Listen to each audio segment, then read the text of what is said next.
Selamat siang para netizen dimanapun kita berada, salam inspirasi bagi kita semua. Hari ini sebenarnya Anies Baswedan terkait dengan Formula E yang dituduhkan dan dilaporkan ke KPK. Hari ini sudah tahu diincar sejak awal Formula E, ternyata Anies sudah siapkan senjata ini dihadapi KPK. Dan bahkan ini terulang kembali gitu, dan bahkan Firly Bahuri menantang Anies Baswedan bahwa ini harus diusut tuntas. Tetapi ada berita-berita yang mengejutkan sekali, nggak tahu apa ini editan atau tidak, terkait dengan dana korupsi bansos. Saya tidak menyebutkan siapa menterinya, tetapi biar foto ini yang membuktikan dan publik bisa menilai ini seperti apa. Seperti ini. Ini dari Papa Loren. Main tebak-tebakan kayak kuis. Hei, siapa dia? Kalau yang baju hitam sih sepertinya maling bansos. Kalau yang dipakai baju batik, aku nggak kenal. Ketutupan masker soalnya. Ini membuktikan ini siapa sebenarnya. Dan bahkan Anies Baswedan sudah juga ada perlawanan. Dia membuka data. Dan Firly sekarang lagi kesulitan untuk mencari data itu, begitu kira-kira seperti itu. Dan bahkan komentar-komentar netizen sangat luar biasa sekali. Mari kita dengarkan apa yang disampaikan Firly Bahuri ini. Ini saya ingatkan terus kepada kementerian lembaga. Korupsi yang dilakukan di saat pandemik atau bencana, itu hukuman pidana mati, Mbak Desi. Ya. Mudah-mudahan ini bisa mengingatkan kepada kawan-kawan semua. Ya, mudah-mudahan itu ada aspek jerahnya. Tapi kita lihat ya nanti apakah akan ada orang yang dihukum mati ya karena korupsi anggaran dari COVID-19. Saya kira harus. Itu. Tinggal sepakat nanti bagaimana lembaga-lembaga peradilan, hakim itu yakin bahwa betul korupsi ini dilakukan dalam masa bencana, hukuman mati. Ini jadi warning. Itu tadi ada hukuman mati. Kira-kira kalau kita merujuk kepada ini, kira-kira ada yang kenal nggak? Ngapain Firly Bahuri juga bersama dengan maling bansos ini? Ini siapa sebenarnya sih? Ini biar publik biar tahu begitu siapa yang sebenarnya yang beredar di di video ini. Apakah benar-benar terjadi ini? Ini bisa ditebak ya. Mari baca komentar-komentar netizen. Yang baju batu itu semarga sama Bruce Lee. Ini. Dan bahkan di sini banyak sekali hashtagnya begitu kan. Apakah benar atau tidak? Kali ini dibalihokan kayak bagus. Waktu bansos DKI disalurkan di daerah gue, Will Buaran Jaktim, Juliara ikutan belusukan tuh, pasang muka garang. Petugas RT yang bagikan ngepelototin satu-satu, tegas banget deh. Serius ngawal, dapat beberapa bulan, malah dia malingnya bansip sekantor RW pada ketawa. Mirip Firly KPK kalau benar. Apa KPK sudah punya sampingan ambil kerja petugas partai? Hehe. Ini dari pribumi oposisi. Ini dari 1312. Teman-teman, itu sedikit banyaknya akan membuat kita terpengaruh olehnya. Berteman dengan tukang minyak wangi akan terkena cipratannya, dan berteman dengan pandai besi akan juga terkena percikan apinya. Bukan begitu, Pap? Betul banget, Bang. Firly Bahuri, selamat Anda menang dan dapat sepeda. Kok ada Firly apa ya? Nemu aja, Om. Cucok jadi detektif lah ini. Yang dipegang baju hitam itu cuma satu kantong, bisa untuk beli sembako satu kecamatan. Rupanya masih kurang, jadi tawar-menawar. Baju hitam yang mana nih? Yang baiknya, Om, biasanya bergaul sama tukang minyak wangi kita akan terbawa wangi juga. Yang paling belakang juga bisa saling bantu kebohongan itu. Itu Pak Kipli yang ngebet ingin jadi presiden, tapi belum ada tanda-tanda partai yang meminangnya. Spanduknya juga udah rame, Kipli capres sama kayak Erick Thohir ngebet ingin capres tapi nggak punya partai. Tapi mari baca beritanya seperti ini. Ini beritanya. Kalau memang ini terbukti dan Anies dicegal oleh KPK, otomatis ini sudah dicederai KPK selama ini begitu. Mari kita baca. Sudah tahu diincar sejak awal Formula E, ternyata Anies sudah siap senjata ini hadapi KPK. Dikutip dari berita Id.com Rabu malam 7 September 2022 mengenakan seragam dinas putih biru. Anies Baswedan keluar dari pintu kaca gedung KPK Jalan HR Rasuna Said Jakarta. Rupanya Anies sudah siapkan senjata. 11 jam melayani aneka pertanyaan penyidik tampaknya tak membuat Anies terburu-buru pulang. Sebaiknya berbekal mikrofon yang dibawa stafnya. Dia melayani pertanyaan awak media yang berjam-jam menunggu. Ini momen langka. Biasanya orang yang telah diperiksa KPK buru-buru pulang menghindar pertanyaan wartawan. Kalaupun menjawab pertanyaan hanya sekedar lalu masuk mobil dan pergi.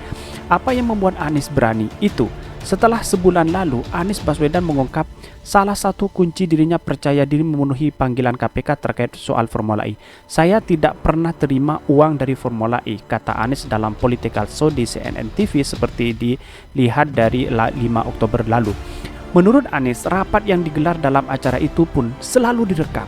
Tidak ada upaya untuk menutup-nutupi. Rupanya Anies sudah siapkan senjata. Semua rapat kita ada rekaman. Semua rapat kita bahkan bukan hanya bisa dibuktikan, artinya nggak ada yang ditutup-tutupi. Kalau orang itu ada yang ditutup-tutupi, nggak usah pakai rekaman, nggak usah. Lanjut mantan Menteri Pendidikan dan Kebudayaan itu. Ditanya apakah dia punya bukti tidak pernah menerima uang dari Formula E, Anies menjawab pembuktian seharusnya dilakukan pihak yang menuduh, bukan dari yang tertuduh. Dia di mana-mana itu kalau menuduh itu ada membawa bukti. Habis energi kalau semua orang yang dituduh harus bawa bukti, habis energi kita jelasnya. Nah, kalau kita melihat analisa ini bahwa Anies Baswedan itu bukan orang sembarangan begitu, dalam artian bahwa jangan seenaknya sendiri KPK bebas menuduh orang korupsi atau tidak. Tetapi Anies Baswedan punya rekaman mulai dari rapat, mulai dari perencanaan, mulai dari bahkan dari transfer uang dan sebagainya. Itu punya rekam jejak. Ada rekamannya tersendiri. Kalau masih KPK membantah bahwa Anies Baswedan ada tindakan pidana korupsi, jelas ini sudah ada rekamannya. Sesuai enggak? Karena KPK ini ada laporan bahwa Anies Baswedan dianggap korupsi. Lah buktikan. Dan Anies Baswedan sudah menyatakan, kalau saya ambil uang sebesar pun, buktikan. Dan saya sudah punya data, kata Anies Baswedan. Dan Anies Baswedan saat ini sabar luar biasa. Dan bahkan dituduh A, dituduh ini, intoleran dan sebagainya. Anies Baswedan tertawa. Tapi pada hakikatnya hari ini Anies Baswedan saatnya melawan. Karena diinjak-injak harta dan martabat oleh orang-orang oligarki yang punya kepentingan-kepentingan. Memainkan peran di institusi. Inilah yang kemudian menjadi catatan penting bahwa negara demokrasi kita gagal bukan karena karena ada orang-orang pintar di dalamnya, orang-orang yang bodoh di dalamnya, tetapi adalah kepentingan-kepentingan oligarki yang memainkan peran peran di birokrasi itu sendiri. Kalau ini terbukti ya bisa cedera KPK ini, dalam artian bisa cacat hukum. Ini menunjukkan bahwa analisa yang diperlihatkan pada hari ini oleh Firly Bahuri ngotot sekali Anies Baswedan ditersangkakan. Padahal belum ada bukti begitu. Ini menjadi persoalan penting kepada kita siapapun anak bangsa. Mari kita kawal dan bersama-sama biar akal kita biar sehat, cerdas dan sebagainya begitu. Dan bahkan di berita lain seperti ini. Sudah tahu diincar sejak awal, Anies Baswedan siapkan senjata hadapi KPK pada 6 Oktober lalu. Terkini, Anies Baswedan memenuhi panggilan KPK pada Rabu malam 7 September 2022. Mengenakan seragam dinas putih, Gubernur DKI Jakarta keluar dari pintu kaca gedung KPK. Rupanya Anies sudah siapkan senjata sehingga 11 jam saat melayani aneka pertanyaan dari penyidik. Tidak membuat Anies Baswedan gusar untuk buru-buru pulang. Inilah hebatnya Anies Baswedan. Bahkan Anies Baswedan ketika keluar dari KPK, dia tidak menghindar dari pertanyaan-pertanyaan wartawan begitu. Walaupun berita-berita ini digoreng habis-habisan oleh para cebong-cebong di luar sana, orang yang tidak suka dengan Anies Baswedan, dan bahkan di Twitter hari ini sangat ramai sekali, tangkap Anies Baswedan. Dan kalau mau ditangkap ya kita buktikan terlebih dahulu. Anies tidak sendirian, publik banyak yang mendukung Anies Baswedan. Kalau seumpama ada bukti dari KPK misalnya, ada tindak pidana korupsi kepada Anies Baswedan, saya apresiasi sekali kepada KPK. Tetapi kalau tidak ada, ngapain kita mengurus orang-orang yang tidak ada korupsi sama sekali begitu? Ini sudah jelas ada penjagalan Anies Baswedan begitu di Pilpres 2024. Dan bahkan kita buktikan dari foto tadi, dari foto tadi itu sudah jelas siapa sebenarnya. Jangan-jangan dia kenal. Seharusnya Dewan Pengawas harus bergerak begitu. Apakah benar-benar kenal dengan orang-orang seperti ini misalnya? Seperti ini. Apakah dia kenal dengan orang-orang seperti ini? Ini. Kenal nggak? Firly Bahuri dengan orang-orang ini kenal nggak? Siapa ini sebenarnya? Kenapa Firly Bahuri turut mengawasi? Kenapa dia ada di samping ini? Ini ada yang mengatakan baling bansos dan sebagainya. Apa sekarang tindak pidana dari KPK terhadap tindakan ini?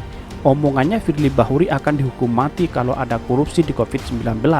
Ternyata ini foto ini sudah membuktikan begitu betapa luar biasanya hari ini orang-orang yang punya kekuasaan begitu. Dan mari kita kembali ke beritanya tadi.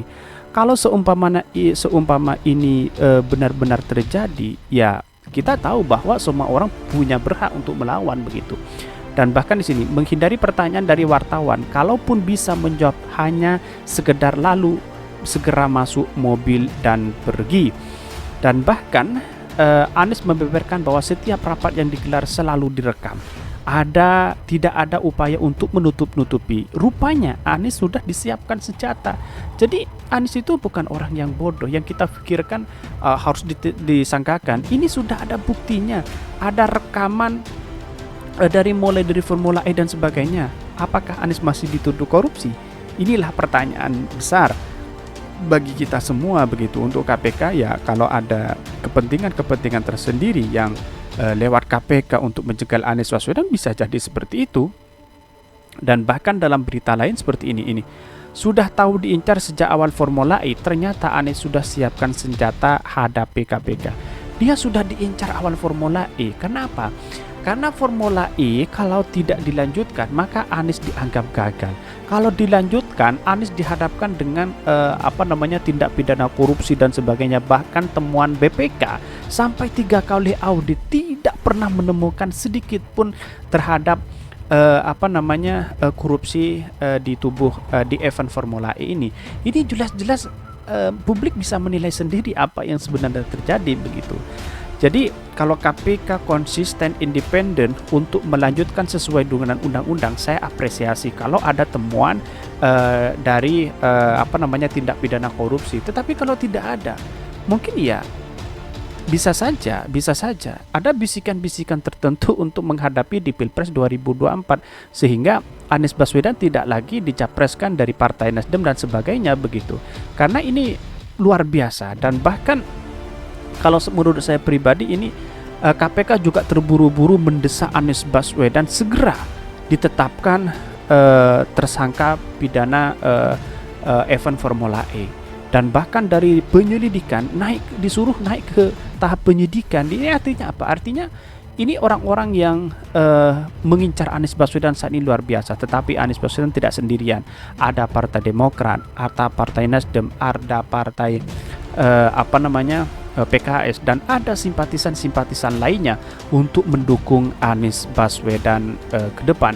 Dan bahkan kesimpulan saya adalah bahwa siapapun orangnya kalau tidak independen di tubuh KPK, maka ini sudah dicidrai dengan berbagai kepentingan oligarki, atau setidaknya foto tadi membuktikan apakah kenal dengan maling bansos dan sebagainya.